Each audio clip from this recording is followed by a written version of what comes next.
judges are ready. The fighters are ready. The boxing world is ready. The fight starts now! Let's go. How do you like it? On the show. So aggressive, so focused. It all comes down to this. What a knockdown! Still the undisputed champion of the world. DAZN Weekend Preview.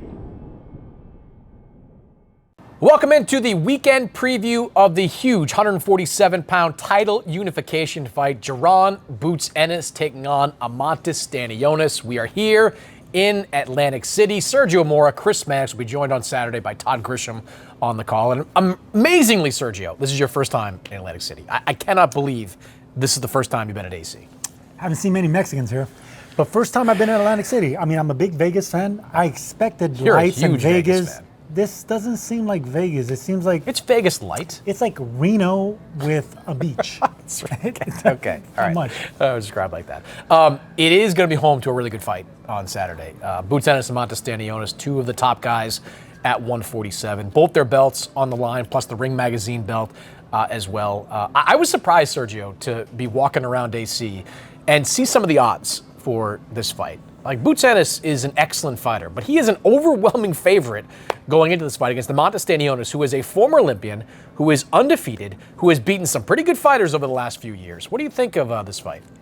In the words of Ronnie Dangerfield, Stanionis gets no respect from the sports book, because how is he that much of an underdog? I don't get it. This is an undefeated, like you said, Olympian, champion, strong, great team, trains in a wild card. I mean, what am I missing here? I mean, I watch him fight. He's going to give Boots Ennis fits. There's no way about it. This is going to be an all-time great welterweight clash, and it's champion versus champion. Neither of these guys know how to lose. I don't get the odds. I really don't. What do you think of how he's going to fight in this one? Because when I've watched Stanionis against Butayev, against Maestre, he's been a pressure guy. Like, he's got a good jab, and he applies pressure for like the entirety of the fight. Can you do that against Boots Ennis and be successful? He has no other choice. He reminds me of Arthur Abraham. He fights with that high guard, and he's very muscular on his shoulders. So when you hit the arms and forearms, it doesn't faze him. He's already made a career, not only in the Olympics as a professional. He's a strong tank type fighter, and he comes in forward.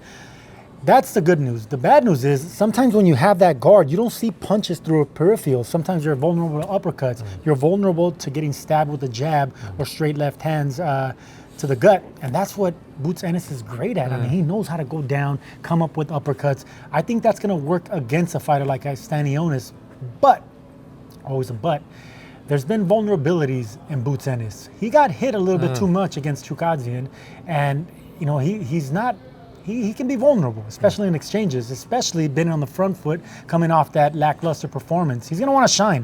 He's going to want to shine, and that can actually pay. Yeah, I think you're right about the uppercuts too. We saw Maestre throw a few of them. We saw Butayev throw a few of them. Like, Stanionis does come in with that. He kind of keeps a tight shell, but he is vulnerable, like right in this area and right on those uppercuts. So yeah, I think that's something that could be a key weapon for Boots. What about like Boots' mindset coming into this fight? Because it's not been a great few months for him. Like, he has that pretty lackluster performance against Chukadzian, and then he spends like the next 5 months defending himself as to why he didn't move up in weight and face Virgil Ortiz. What do you think about the mental part of this for Boots Ennis? Oh man, every fighter has pride. Every fighter's gonna want to shut up all the critics, all the people, all the naysayers.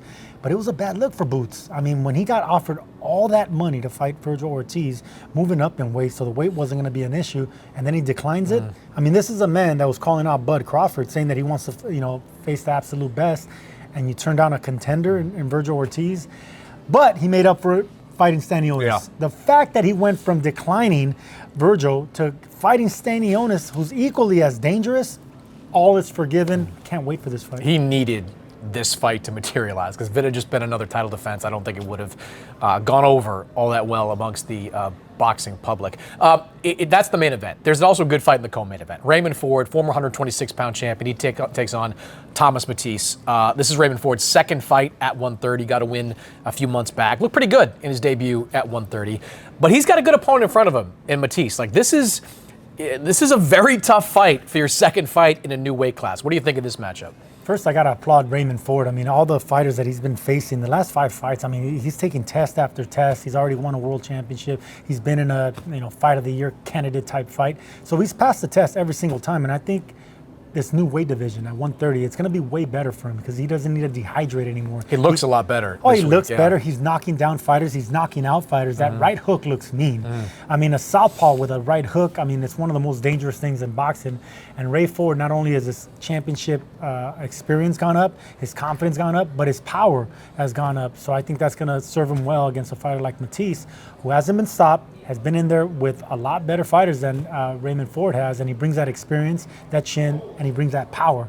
This is a type of fight that can go really wrong for Ray Ford if he loses concentration, but like I said, he's firing on all cylinders. You got to favor him.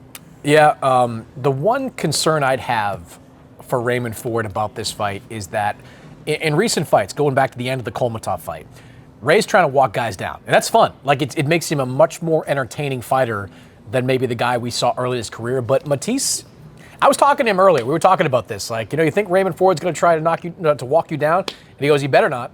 Like, Matisse has a lot of confidence in his power. So if Ray, at this new weight, takes the same approach, his chin's going to be tested by Thomas Matisse in this fight. Yeah, but his chin's already been tested, and he's already passed the test. Not this weight class. I mean, against the Nick Ball, who's a good puncher. Kolmatov also Nick Ball's a good puncher. Don't get me wrong. I get that. I just think at this weight class against a guy that has been at 130 for a while, I think there could be some trouble if Ford is overly aggressive early in this fight.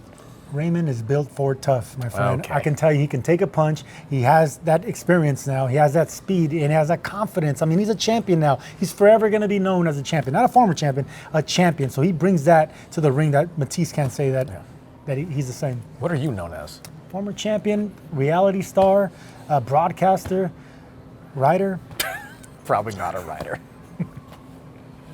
Barbara is nervous because her check engine light is on and she's expecting the worst. But she went to AutoZone, where a friendly AutoZoner, Amy, runs a fix finder scan.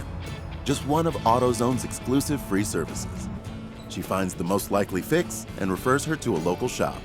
Less stress, more free services.